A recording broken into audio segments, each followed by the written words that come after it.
From the Weather NorCal Command Center, this is your afternoon update. You want to go where to buy a new refrigerator? Steve's A to Z Appliance in Cottonwood? In Cottonwood? Just a 10-minute drive. And they'll save us money. New and used, honest, reliable, factory-trained repair service and parts, and they'll save us money. And dispose of this thing? We gotta make the short drive to Steve's A to Z. Thanks, son. Steve's A to Z Appliance, front and main streets in Cottonwood. Drive a little, save a lot.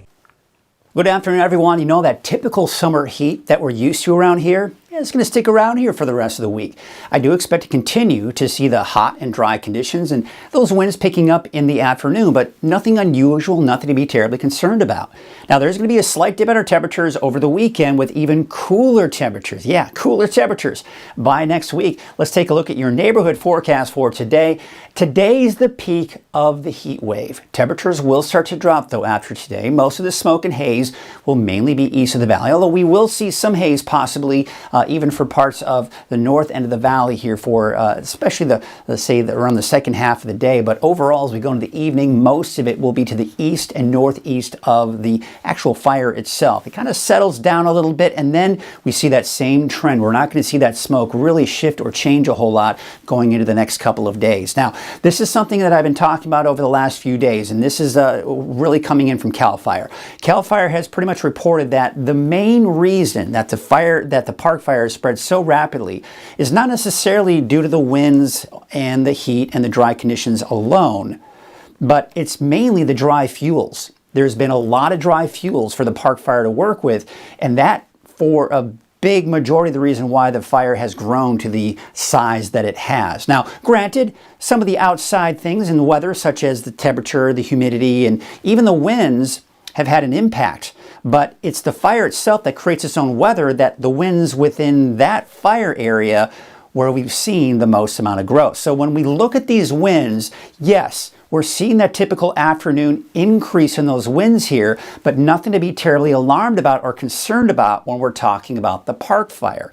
All right, so again, this has been the trend here even before the park fire started and even before the fire season started. We've been looking at these afternoon winds picking up, some days stronger than others, but for the most part, hasn't been that much of a concern. In fact, you can see they're picking up a little bit more here off into the eastern mountains.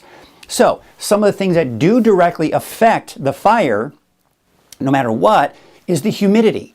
If we can get the humidity higher, that can help because that makes it more difficult for the fire to burn those dry fuels. The fuels become a little less dry as a result. But that's not the case here going into this afternoon. We're still in the single digits. We go into your Thursday, we see a slight increase. There's actually a little bit of moisture pushing through later today and tomorrow. That may help a little bit here, but overall, we're still looking at those dry conditions here over the next few days. But again, with slightly higher humidity levels, that may help a bit.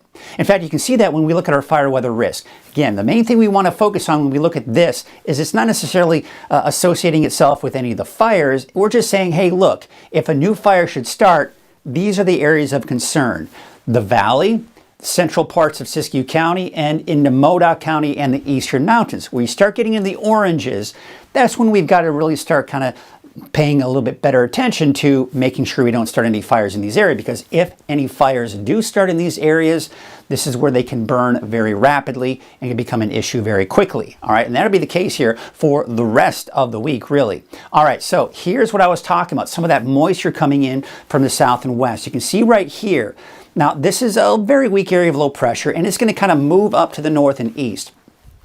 Now, as of right now, I'm not anticipating any rainfall. However, when we look at Futurecast, it tends to disagree with me. Here we are at 6 p.m. today. It's showing the clouds moving in and maybe even a light shower, but it's so dry out there. This is such a weak system that it's got a long way to go through a dry atmosphere before it would reach the ground. So with that said, yeah, maybe a passing sprinkle in some spots for the higher elevations over the next 12 to 24 hours, but for the most part, you can see that moisture starts to move on out of here by the time we get in the second half of the day tomorrow. Now, notice the coast. We're still seeing a lot of that fog, especially in the early morning and late night hours, but we are seeing some clearing here for some of these afternoons, like, for example, yesterday we got to see that. We may see that again here for today, but there's through Friday, still looking at that fog really persisting through a good portion of the day. So the heat is going to peak today, but that area of high pressure shifts down to the south and east through the weekend.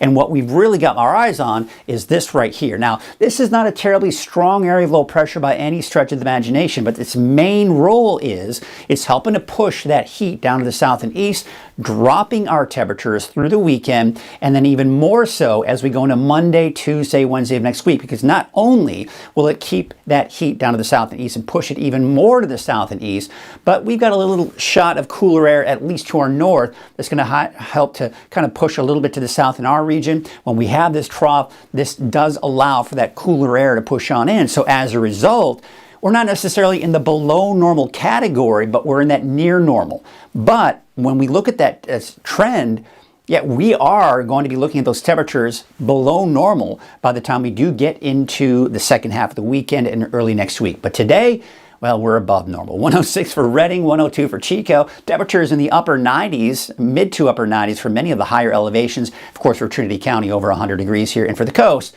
those temperatures will be in the mid 60s. Here's your 7-day outlook for the valley. Temperatures, as I mentioned, will peak today, as you can clearly see here. And then we see just a gradual tick downward. By Sunday, I think everyone in the valley, including Redding, will be below 100 degrees. We're talking low to mid 90s by Monday and Tuesday of next week. For the coast, yeah, of course, no big changes, right? Still looking at the mostly cloudy skies, maybe a little bit more clearing today and tomorrow, but those temperatures, mid 60s, give or take. For the inland areas, for Weaverville, there's that downward trend. We are in the 80s for the inland areas by Monday, Tuesday. For Trinity County, probably still at least in the low 90s. Taking a look at Mount Shasta, El Turris, and Susanville, also that downward trend, and it looks like as early as Sunday, we're going to be kind of hovering around that 90-degree mark for many of the higher elevations, but back down into the 80s, mid-80s, by the time we get into Monday and Tuesday of next week. At Wind River Resort and Casino, we like to celebrate life's little moments.